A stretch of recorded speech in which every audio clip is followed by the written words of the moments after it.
I would like to welcome Barbara Harvey onto the stage, who is Managing Director of Research at Accenture. Now, they've carried out extensive research, and Barbara is here to talk us through the results.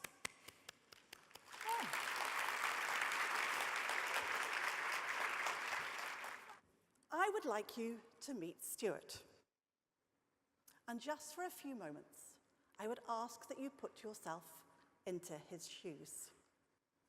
Stuart has recently joined a new organisation, and like all new joiners, he has that mix of excitement and nerves that comes with starting a new position.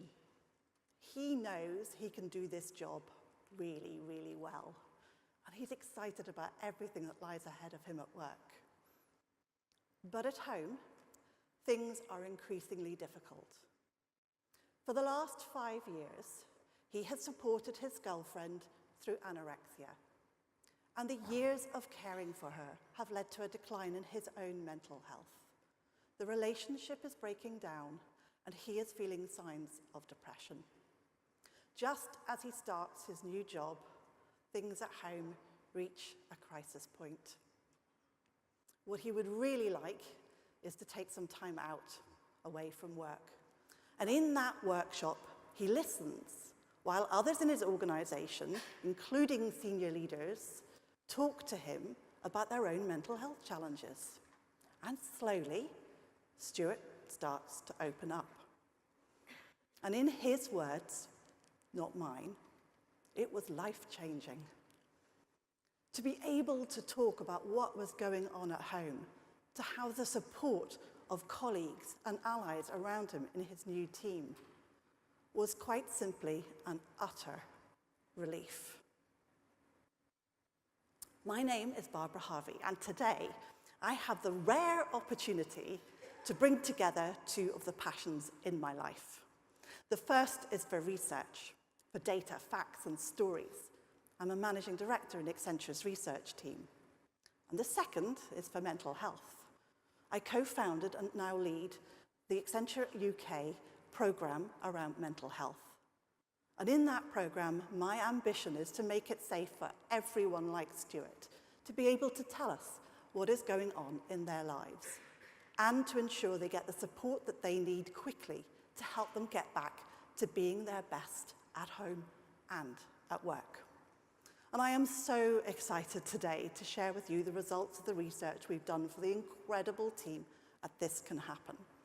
I want to show you what it feels like to be an employee in the workforce today when it comes to mental health. And I also want to show you the power you have as individuals and organisations to change the outcome for the individuals who work with us. It is finally getting easier to talk about mental health. In the UK, the number of articles that have appeared in the press on the topic of mental health have increased by a factor of 7 over the last 5 years. And in a study that we did over the summer, 82% told us it's easier to talk about mental health now than it ever has been. But when it comes to work, well, it's still incredibly difficult. And the results of our study show very clearly that many workers are still afraid to open up about their mental health challenges in the workplace. Around half of the individuals in our study said they felt they should hide their mental health challenge or were unsure about whether it was okay to open up. About half felt it might impact their career, affect their chances of promotion. And around a third said that talking about mental health in their organisation would be seen as a weakness. And those that hide their mental health challenges at work do suffer. They experience more stress. They are more likely to feel lonely and isolated. They have less confidence, and they are less productive. It seems that in the workplace we still have an awfully long way to go to make it okay to talk about mental health. But for those who do talk, for the 4 out of 10 that were able to open up and talk about mental health in the workplace, almost every one of them benefited. On the left-hand side of the screen, you can see what happens when mental health challenges are hidden. When they are hidden, you can see people experience more stress, they lose confidence, they become more isolated, and their productivity falls. But look what happens on the right-hand side. When people open up about mental health, things do get better. Around half say that 2 or more of those factors get better. And like Stuart, 44% say that it's a relief to talk. And when people do open up, they are most likely to talk to a colleague, not to a line manager or an HR professional. Of course, it's really important that line managers and HR professionals are aware of what goes on and are mental health aware. But it's actually a colleague that you are most likely to turn to in the workplace. And that gives us a real message of the importance of spreading out our programs to make sure they address everybody in our organisation. So far, we have looked at everything from the point of view of the employee. So what about the companies themselves? Well, the independent review of mental health in the workplace, led by Lord Dennis Stevenson and Paul Farmer, showed that only 4 out of 10 organisations are set up to support individuals with common mental health problems at work. And our study showed that the pace of change is incredibly slow. Around 77% of the workers in our study said that they had seen no change in the amount of training provided in the workplace to help them and their colleagues deal with mental health. And only 5% said they'd seen a significant increase in training in the last 2 years. In our research, we wanted to find out what would happen if companies were more open and people were able to talk more. So in our research, we looked at a small group of workers, about 10% of our sample, who are today working in organisations where mental health is seen quite differently. In these organisations, for example, work-life balance happens in a way that is supportive of mental health. If they have a challenge, then they are supported in the workplace. And in these organisations, mental health is not seen as a weakness. And what is extraordinary about what these companies are doing, what these supportive environments are doing, is that in these organisations, mental health is truly out in the open. In these organisations, workers are much more likely to know where to go to get help on mental health challenges. They find it easier to talk about mental health. And if they have a personal challenge around mental health, they are much more likely in those organisations to feel able to open up and talk about it. They're also much more likely to receive a positive reaction when they first open up and tell someone. But it's not just good for employees to be open about mental health. It turns out it's good for employers too. In these organisations, employees are much more motivated. They are twice as likely to love their jobs, and they're more loyal.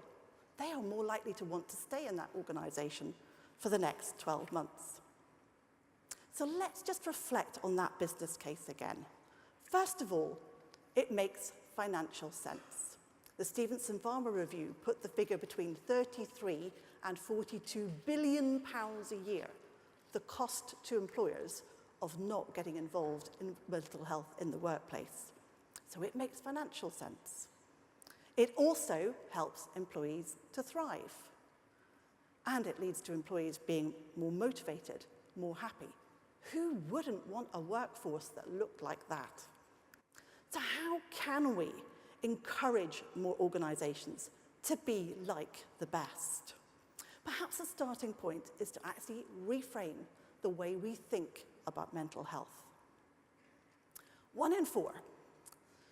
1 in 4 is that figure we hear all the time. It's the most commonly cited figure in the press around the incidence of mental health in the workplace. That figure comes from a 2007 study that looked at mental health in the UK workforce, about 23%. It's a really important study because it sets some clinical boundaries around the prevalence of mental health conditions, and it's used for planning. But let's just think about that. 1 in 4. And I want to take you back for a minute to the training room that Stuart sat in all those months ago. When I run the Allies training at Accenture, I sit in a room, a bit smaller than this one today, about 25 or 30 people sitting around a table. And I always start by telling a little bit about my own mental health story. It's a complicated one involving a number of my colleagues, but also my younger daughter who has a form of OCD called Pure O. And after I've told a little bit about my own story, I always go around the room and I ask individuals in the room, what brought you here? Why did you come today into this training room? And one by one, as we go around the table, people tell their stories. A new recruit whose flatmate is anxious and who every evening seeks reassurance from her. A manager who struggled with depression since his early teens. An intern whose classmate committed suicide, something that came out of the blue that no one had expected. Someone worried about a member of their team who seems to be behaving in a rather peculiar way. As we go round that table, everybody has a story to tell. There will be one or two individuals that are in the room because they're really interested in the topic, but in that room, there are so many people. It doesn't really look like 1 in 4. So that's what we set out to do when we set out to do our research for This Can Happen. We wanted to understand, from an employee perspective, what does it look like out there? And we started by asking about the personal experiences they have with mental health. And we looked at it in 3 different ways. With the help of the wonderful people at Mental Health UK, we framed some questions that helped us assess how well an individual was right now. Then we asked them directly, have you ever had or do you have now a mental health challenge? And we also asked them if they'd ever had experience of suicidal thoughts and feelings. And when you look at those figures, 29% were experiencing at least 3 or more of those symptoms, either often or very often. 61% had personal experience of a mental health challenge that they reported to us, and 39% said they had had suicidal thoughts at some point in their life. When you put those figures all together, 2 out of 3 individuals in the workplace in the UK today say they have had a personal experience of mental health. Next, we asked them about the people that they know, about people who are close to them, close friends, family, colleagues. And they told us 85% know someone who has personal experience with mental health challenges. 60% of people know someone who has either taken or attempted to take their own life. So what we did next, well, you know, don't you? We put those figures all together. And what does it look like? Well, it's not 1 in 4. Mental health challenges touch 9 in 10 of our workers in the workplace today. And I don't know about you, but to me, that figure, when I think of myself, feels much more real. And for some of those individuals, the effect on their lives is significant. 30% of workers are only occasionally, rarely, or never able to enjoy life to the full, and 46 are affected to some extent. Perhaps this will encourage employers to see things differently, to see mental health as something everyone has, on a spectrum from good to bad that differs from person to person and from time to time. Mental health is about all of us. It's not a minority issue. When Johnny, Neil and Zoe first came to us and approached us about the possibility of joining with you at This Can Happen Today, the thing that drew me in, apart from their extraordinarily passion about the topic of mental health, was what Zoe said at the beginning, the fact that every speaker is asked to give some recommendations, some practical advice about what it is that you can do. So I better not let them down as the first speaker. I'm going to do this by using some examples of what we do in Accenture in the hope of making it a little bit more real and a bit more practical. First of all, you have got to make it about everyone. And at Accenture, we frame our approach to individuals around 4 things. Heart, what people love to do. Soul, a purpose in life. Body, looking after your physical fitness. And mind, taking care of your mental health. That frames the way we look at employees and helps us always think about how can we help our employees be at their best. But that's not enough, because mental health doesn't affect people in the same way. Everyone is different. You have to have a nuanced program. So, for example, we have in place a very strong supportive scheme that helps those that are experiencing mental health challenges.